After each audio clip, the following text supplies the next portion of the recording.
Hello and welcome to Focus on Fantasy Romance. I am your host, Elle. This is the show where we talk about books, genre, industry, and our geeky lives. And as usual, I am joined today by A.R. DeClerc and Paulina Woods. Hello. And since it is the 28th of October when we record this, we are going to talk about NaNoWriMo. For those of you that don't know, NaNoWriMo stands for National Novel Writing Month. And the event began, it happens every November. I'm going to read their little bio. National Novel Writing Month believes stories matter. The event began in 1999, and in 2005, National Novel Writing Month became a 501c3 nonprofit. NaNoWriMo's programs now include National Novel Writing Month in November, Camp NaNoWriMo, the Young Writers Program, Come Right In, and the Now What Months. Let's see, last year, 2015, they had 431,626 participants, including 80,137 students and educators in the Young Writers Program. They had 926 volunteers as municipal liaisons. I'm reading this off their website. 1,012 libraries, bookstores, community centers opened their doors to novelists throughout the Come Right In program, and they had in their Camp NaNoWriMo 57,204 campers. So we're going to start by kind of going over our experience. Lost my windows. With NaNoWriMo, and I found NaNoWriMo in 2004, and it lost.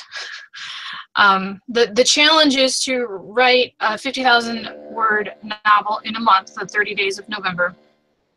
And if you're a numbers person, that's 1,667 words a day, or however many you can cram in the last few days. I mean, it really depends on how you handle it. I think I got to 12,000 words that time, and then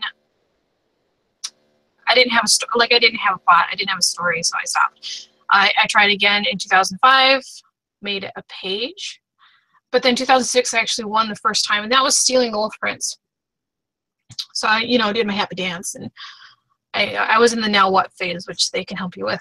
And they didn't have all the bells and whistles when I started on the website, like you had to manually calculate what your word count was, but now you can plug everything in and it calculates for you.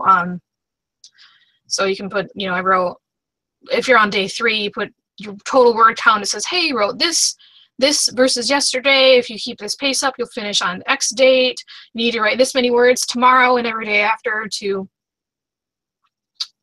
make your goal.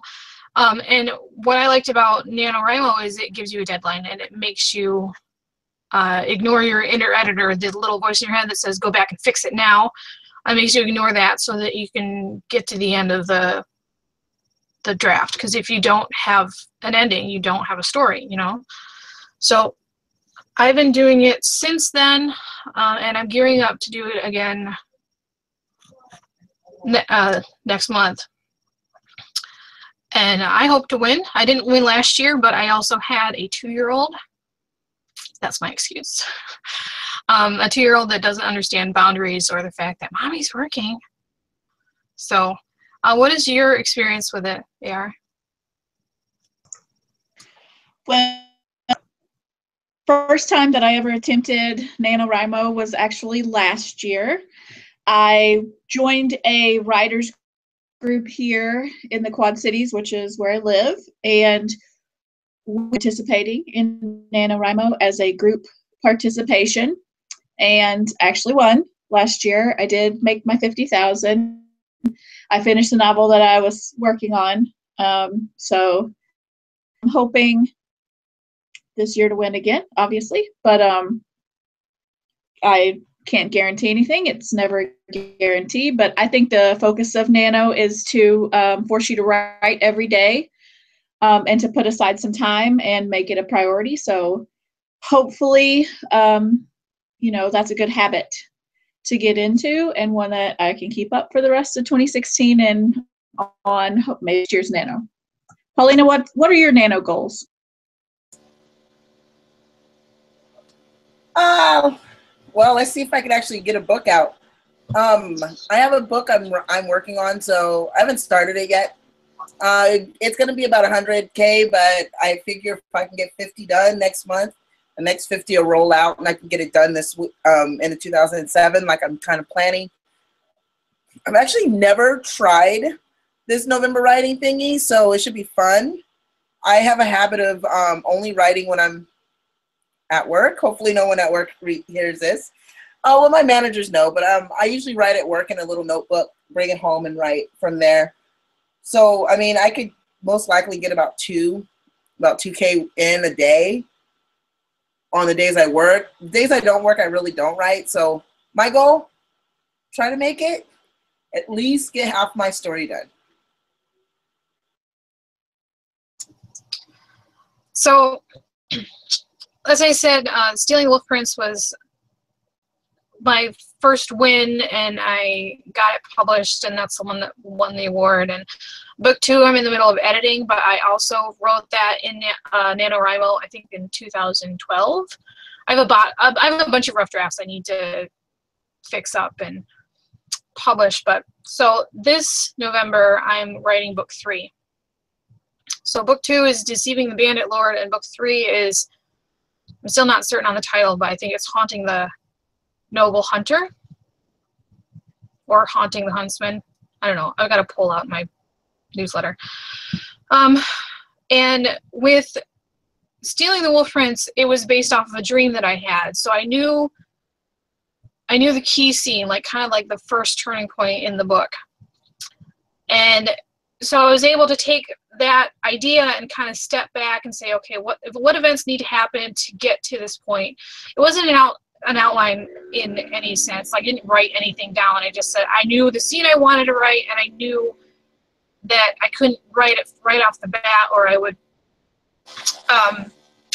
wouldn't make it to 50,000 words. So I totally pantsed that thing. I totally pantsed the book. And like my editor caught on. She's like, "You're just throwing stuff in there. There's no foreshadowing." I'm like, "Yeah, it's because I was making stuff up." So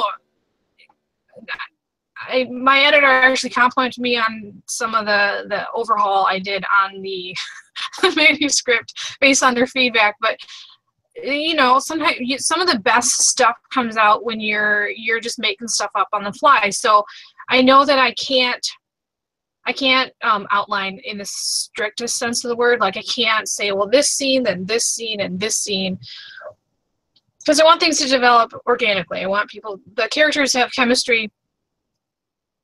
I want, even as the writer, I want to be like, whoa, where'd this come from? This is really cool. Because if you're not excited about what you're writing, your reader is not going to be excited about your writing. So this year, I'm trying a new method of actually writing stuff down, and I'm not plotting, but I found a book, and I got it from another podcast I listened to. She was on there and interviewed about it, and it's called Take Off Your Pants by Libby Hawker.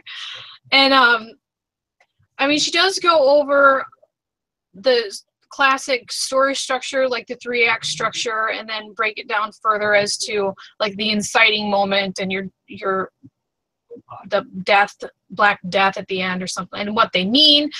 But at the beginning, she tells you to find your character's fatal flaw, and it kind of helps you flesh out the driving factor of your characters, so that when you get stuck, you can think, okay, well, their goal is, you know, XYZ.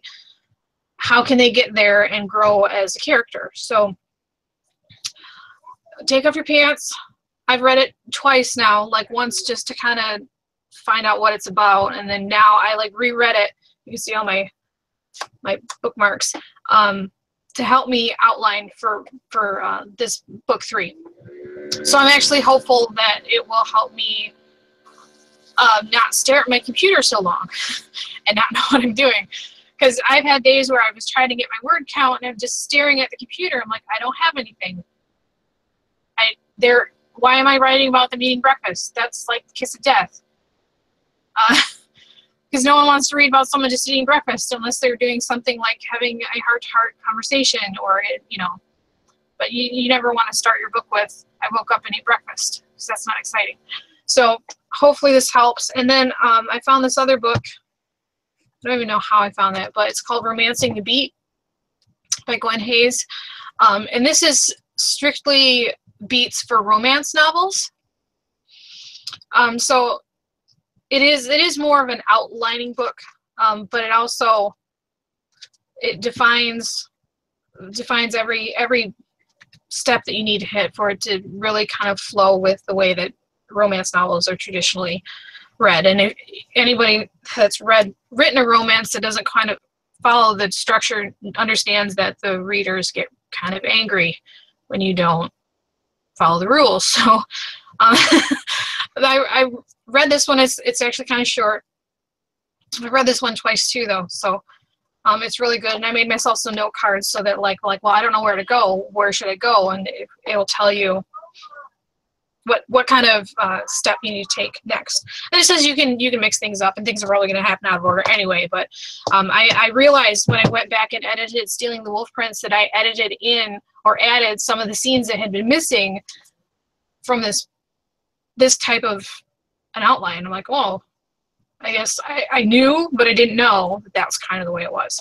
So I'm excited about my book, though, and that's the most important thing, is I'm excited about getting to start writing this, because I've got some really cool stuff. I've got some really cool stuff lined up. I've got more of the shifters, which I started with in book 1, even though I was in denial that I was writing shifter romance. And I've got more wizards, and I need to figure out how to get elves in there, but that's not going to be a problem because I have 50,000 words to do that. So yeah, I'm really excited to get started, and I'm kind of disappointed I have to wait till Tuesday. So what are your plans this year, AR?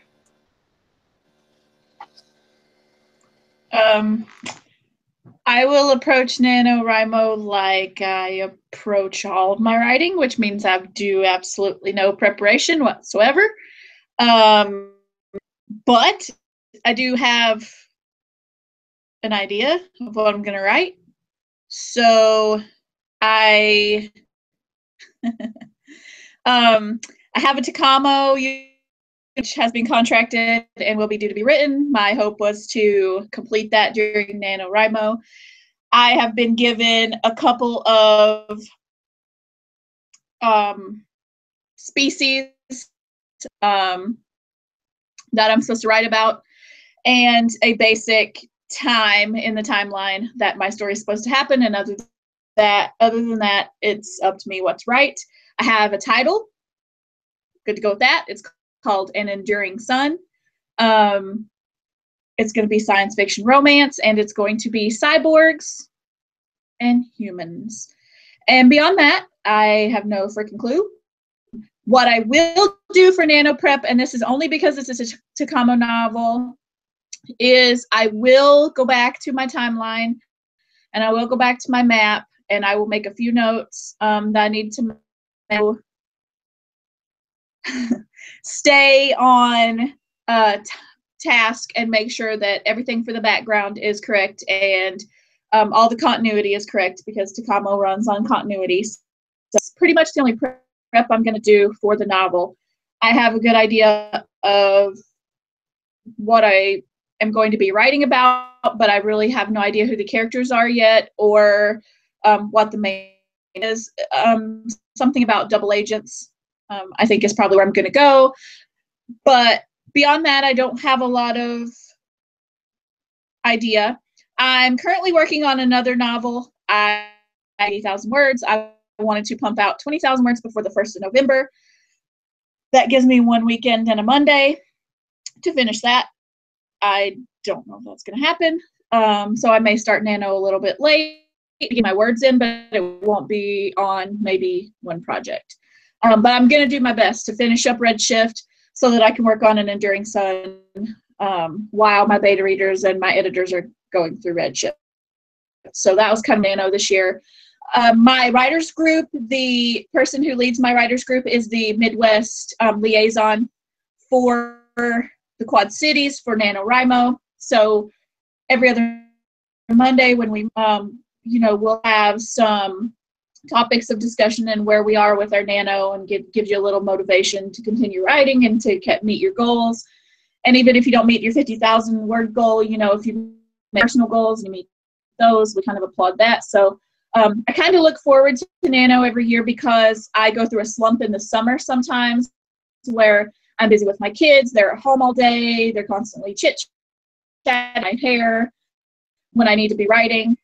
So wintertime is when I really buckle down. I don't have yard work to do, and I don't have fairs and parades and all that jazz that I need to go home in my pajamas and let it snow outside and work on my computer. So Nano is usually the start of that for me, and I look forward to it because it's the start of my productive time of the year, probably from November 1st through about the end of March, beginning of April. I'm usually more productive than through the summer months. So that's pretty much why I always enjoy Nano.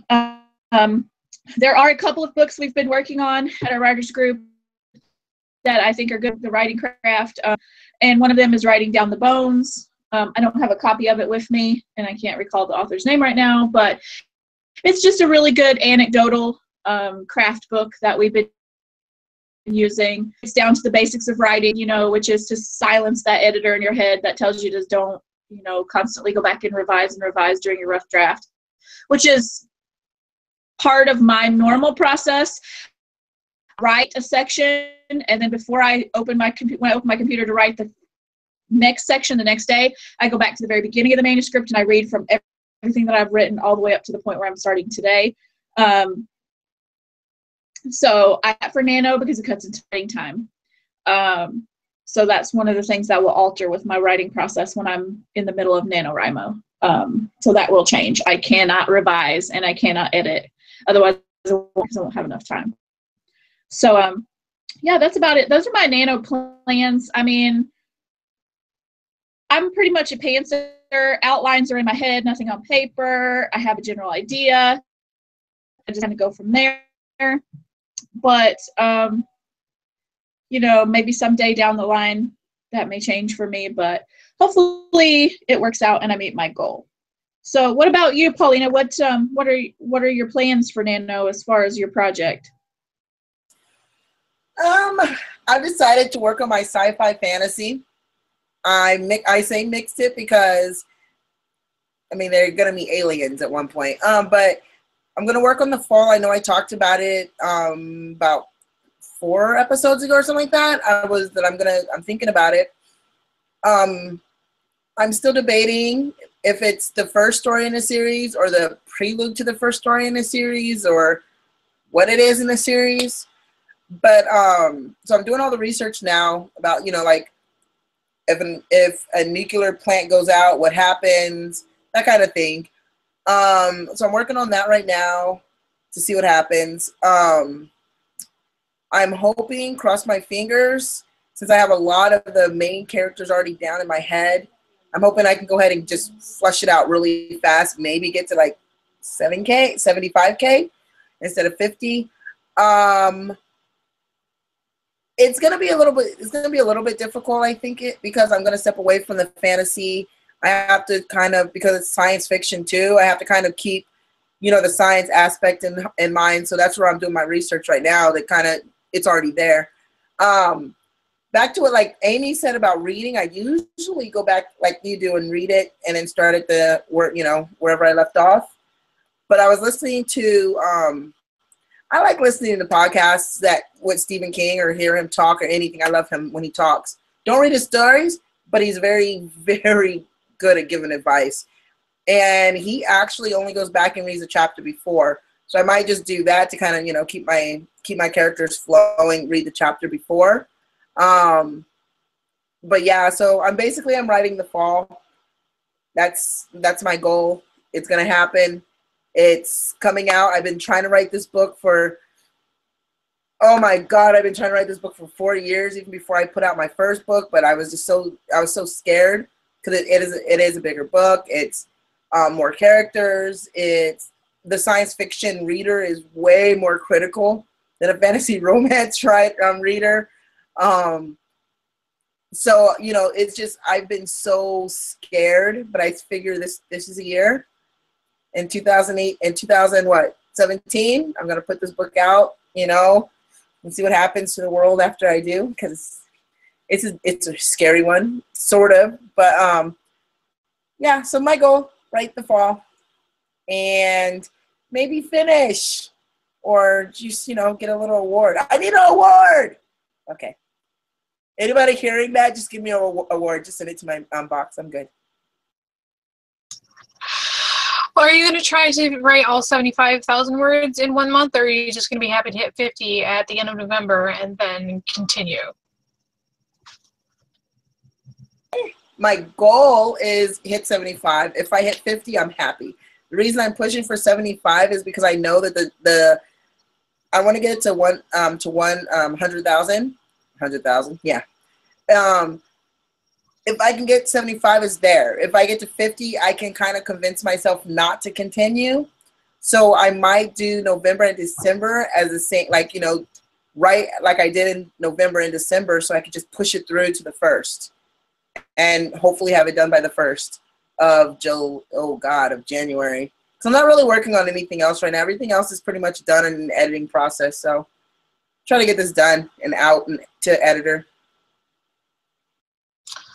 I've heard of people that use NaNoWriMo to write, they do like double the word count, or they write a series of short stories, or they have a story that they started, like they've got 10,000 on a story and they'll pick it up and get it to 60,000. So to win NaNoWriMo, you just have to write 50,000 original words during the month, and it's kind of an honor system. So you do have to take your manuscript and plug it into their word verifier on the website, and then you get a little badge that you won. But I don't think that it doesn't save anything. It doesn't analyze what you wrote. So if you put in 50,000 of the word test, I don't think it would know. I've never tried because I've always plugged in my novel. But also, there's no shame in not winning the competition. Like I said, I didn't win last year, but I ended up with a novella, like a complete standalone novella, which I just published. So I'm like, I didn't win NaNoWriMo, but I ended up with a story that I could do something with. So I didn't really count that as a loss, although I didn't get my badge, so I was kind of disappointed about that. But I published. Hey, not bad. Yeah, but you got a trophy. Just saying. No, I have not received a trophy because it has not arrived in the mail yet. So I'm going to have to get the tracking number to hunt that thing down because I want my freaking trophy. My glass award. I think we both sounded like kids at the end of our ramble there. I won it! I'm allowed to throw a little hissy fit if I don't get my crystal award thingy. I earned it, damn it.